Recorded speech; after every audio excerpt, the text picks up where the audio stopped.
It's up to the organization to put the right players. I know Bosch is out there, Parker's out there. They got to put that kind of trio together in order to keep him. NBA Hall of Famer James Worthy has had a tremendous life with a lot of great moments, but he has also experienced some moments he will never want to relive.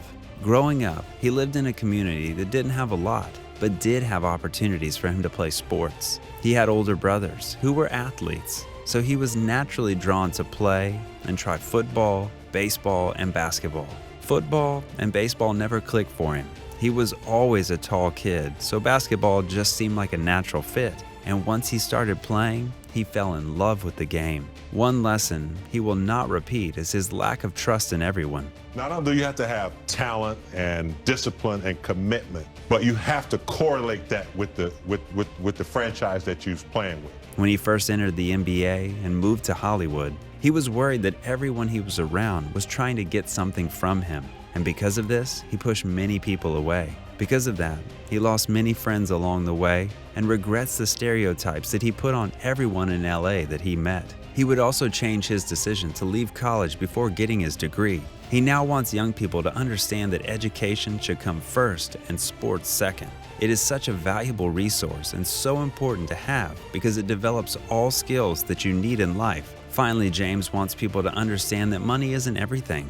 If it is your source of happiness, you are living a very dangerous life. He wants people to be happy first and find things outside of money that will bring them happiness. Money's good and it helps, but in the end, it will not bring you true happiness. World, it's so easy for kids to find out like who I was or who Julius Erving was, and they can get that history.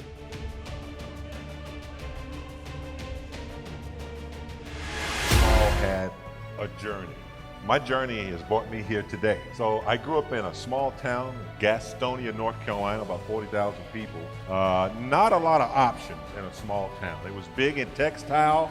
We had a lot of textile before everything was moved out. My parents were hard workers. We didn't have a lot. We had the boys club, that was basically it. And my two older brothers were athletes, and so I became very interested in basketball when I was like sixth grade. I was much taller than most kids my age, and the height kind of propelled me into the sport itself. I was too big of a target for football, and I couldn't hit a baseball. So and we didn't really have a lot of choices. There weren't any private schools. There weren't like a lot of extracurricular things. So sports was my thing. And I can remember in the 7th grade, I was about 6'1", and then from the 7th grade until the 8th grade, I grew another 5 inches. And by the 9th grade, I was the height that I am now. I was a little bit in awe when I realized the type of atmosphere that I was going to be in, having to make my own decisions without any guidance at all. And it was frustrating trying to, tell whether I could trust people. I probably lost a lot of friends by being too cautious. Well, I was so cautious. I had heard so much about the big city in Los Angeles that I had sort of stereotyped it, and I was just wanting to be left alone. I didn't want to trust anybody. And later I realized that everybody isn't out to get you. I realized that there are some friendly people, but at the time I was just a little bit too cautious. I think they were shocked at first. They didn't want me to leave school. They wanted me to finish and get a degree on time. And I had a hard time convincing them that I wasn't quitting school, that I was just giving up my last year of collegiate basketball, and I still had full intentions of finishing school. Well, I believe in being happy first, and I've never had money, and now that I do, it hadn't changed my life at all, because I know how it is to not have money. The Celtics were extremely popular. They're like the only team that you would see on TV, and they were extremely successful. John Havlicek, and of course, I didn't see Bill Russell, but you heard the stories. And so fast forward to like 1979, 80, the NBA really didn't have a great image, didn't have a huge television contract, and there was a lot of transition from the ABA league, which was very colorful, got a lot. Dr. J started in the NBA, a lot of players, all the best players. So all of a sudden, the history came alive again with Magic and Bird, okay? The Celtics dominated the Lakers in the 60s. I think they won like 7 championships against Jerry West and Wilt Chamberlain, Elgin Baylor.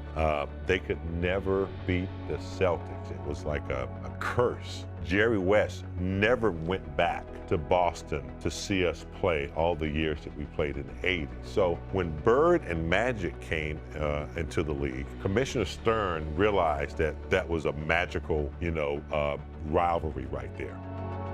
Well, it's always nice to be remembered, and it's also nice to be appreciated for what you did over your career. So to be able to bring the shoe back and to reintroduce it to an entire new audience, it's really cool.